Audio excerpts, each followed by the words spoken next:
बाबा बाबा आकर के अगर नहीं था तो जैसे भागदड़ थी आके बाहर कहते शांति शांति कोई नहीं भागो और हम आपके साथ हैं। वो पीछे के दरवाजे भाग क्यों गया? अभी तक गायब कहाँ है? क्यों नहीं सामने आया? मैं दोनों को कह रहा हूं, मौलाना भी सारा चोर है जो मंदिर में, जो मदरसे में और जगह जगह तबलीग कर करके लोगों को गुमराह करता है। उन तमाम मौलाओं पे जो झाड़ू पोछा, वो जो है जादू टोना करता है, उन पे जो है ये मोर का पंख घुमाता है। जर्नलिस्ट महोदय, जहां तक इस्तीफा की बात है, ये राजनीतिक से जुड़ी हुई बातें हैं।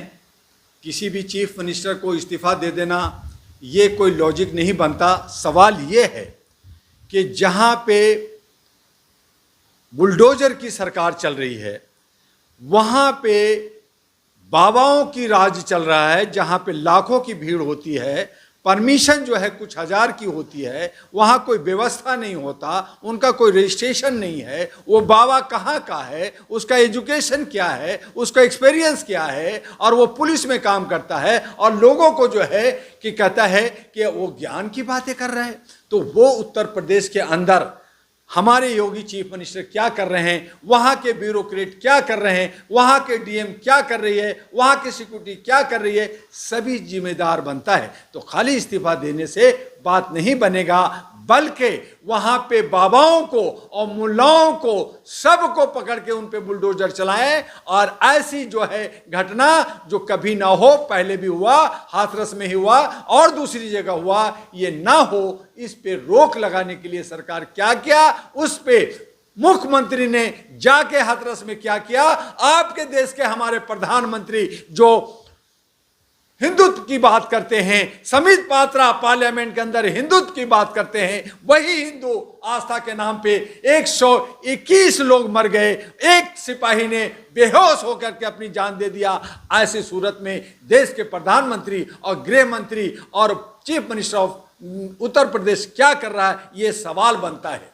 ये तो हादसा है ना, 2 साल व्यतीत, कभी भी किसी के साथ हो सकता है। सरकार इसमें क्या कर सकता है? हादसा जो है, हादसा सभी हादसा होते हैं। एक बरसात भी होता है, एक जो है ओला भी पड़ता है, गर्मी भी पड़ता है, लेकिन जो व्यवस्था, जो हम जनप्रतिनिधि चुनते हैं, हम जो ये सारी व्यवस्था करते हैं, उनकी जिम्मेदारी क्या है? दूसरी ये, योगी जी जाके वहां पंडाल पकड़ के खड़ा रहे, आप एजेंडा चलाइए। किसने उनको संरक्षण दिया?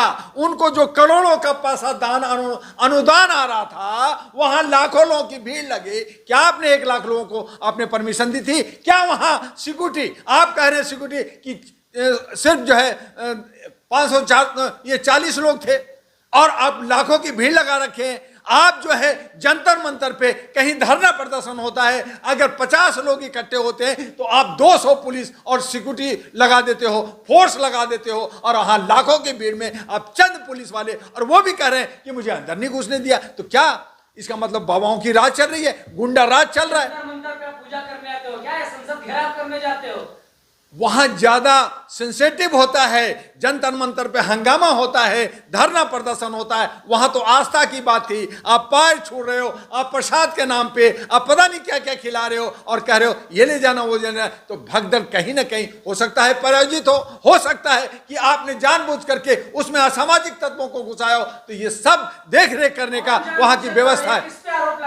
व्यवस्था पक पर लगा रहा हूं, उस बाबाओं पे लगा रहा हूं।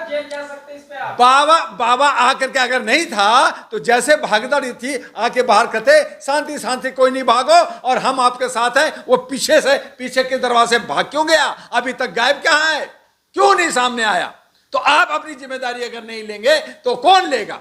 सरकार तो उनके साथ है ना, वो घायलों से मिल रहे हैं। तो इसका मतलब यह है कि सरकार जो है बाबाओं का है, सरकार है जो बलात्कारियों का है, सरकार जो है वो सारे लुटेरों का है, सरकार है जो जनता का हित और उसकी सेवा और उनको नहीं करते, बल्कि आस्था के नाम पे आप लूट मचाओगे। जैसे अयोध्या में आपने सारे सड़कें गिर गई, मंदिर में से पानी निकल गया, तो आप आस्था के नाम पे लूटोगे और लोग मरते रहेंगे, उसकी जिम्मेदारी नहीं लोगे। तो आप तानाशाह हैं या आप जो है जनता के सेवक हैं? तो जनता के सेवक है तभी तो वो फल टोकरी लेके घर से अस्पताल में मिल रहा है, आपकी तरह कैमरा देके एजेंडा थोड़ी चला रहे वो। मरे हुए घोड़े को घास खिलाओगे? आप मरे हुए घोड़े को घास खिलाओगे, 1 लाख 2 लाख मुआवजा दे दोगे। एक जिंदगी का कीमत समझते हैं? एक जिंदगी का कीमत वही प्रधानमंत्री हो सकता है, वही राष्ट्रपति हो सकता है, वही जो है चीफ जस्टिस ऑफ इंडिया, और वही चीफ मिनिस्टर भी हो सकता है उन्हीं में से, बच्चों में से। जो बच्चे नौनिहाल बच्चे जिनको कुछ नहीं पता था, वो सारे के सारे दब करके मरे, औरतें मरी, उनकी क्या कसूर थी? वो आस्था के नाम पे गई। हालांकि गई तो आपको रोकना था, आपको कहना था कि आप इस तरह से भीड़ ना लगाएं, आप लोग आस्था अपने घर में लगाएं, मंदिर में जाएं, इस तरह की बाबाओं के चक्कर में ना पड़े। ये बाबा लोग ठगी हैं, चोर हैं, ये कहने का, ये बताने का काम प्रशासन का। मैं दोनों को कह रहा हूं, मुल्लाना भी सारा चोर है, जो मंदिर में, जो मदरसे में और जगह जगह तबलीग कर करके लोगों को गुमराह करता है। उन तमाम मौलाओं पे जो झाड़ू पोछा, वो जो है जादू टोना करता है, उन पे जो है ये मोर का पंख घुमाता है। ये तमाम मुल्लाओं को जो अपने को कहता है कि मैं भगवान और मैं अल्लाह का दूत हूं, उनको भी अंदर करो, उनका भी डोजियर तैयार करो। और जितने भी बाबाएं हैं, चाहे वो किसी तरह का हो, किसी धर्म का हो, जनता के साथ खिलवाड़ हो रहा है तो उसकी डोजियर तैयार होनी चाहिए। सरकार का रिपोर्ट होना चाहिए कि वो कितना पढ़ा है, कितना वो जो है उसको एक्सपीरियंस है, और क्या जानता है वो आस्था के नाम पे, क्या जानता है सनातन क्या है, क्या जानता है जादू टोना क्या है, उसको मालूम है या नहीं है। और ऐसे लोग, ढोंगी लोग, जो अपने को नौकरी छोड़ करके और ये काम करते हैं। मतलब ये तो नहीं कि जो देश में 80 करोड़ हिंदू वो भी तो आस्तिक करने वाले जादू टोना करेगा। आस्तिक के मतलब होता आचरण सही होना, आस्तिक के मतलब होता है प्यार और मोहब्बत बांटना।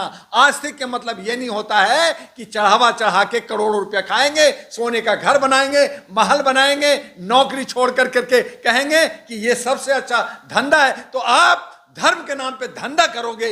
ये आस्तिक आस्था किस तरह की आस्था है? आस्था होता है प्यार, आस्था होता है मोहब्बत, आस्था होता है जहां राम, लक्ष्मण, सीता और उनके पूरा परिवार एक साथ रहता है। यहाँ कौन है साथ? एक सवाल है, भगवान को मानते हो कि अल्लाह को मानते हो?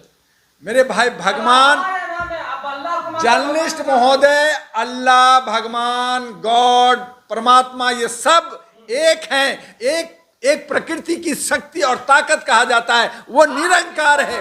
हम निरंकार, हम तो पहली बात तो मैं नास्तिक हूं, लेकिन मैं प्रकृति को मानता हूं, जो प्रकृति के अंदर सब आता है। बाकी जितने भी बनाए हुए हैं मनुष्य के द्वारा, वो सब मनुष्य के द्वारा निर्मित हैं, और वो कहीं ना कहीं ये सब व्यवसाय और बिजनेस कर रहे हैं, और ये धंधा कर रहे हैं, और लोगों को गुमराह कर रहे हैं।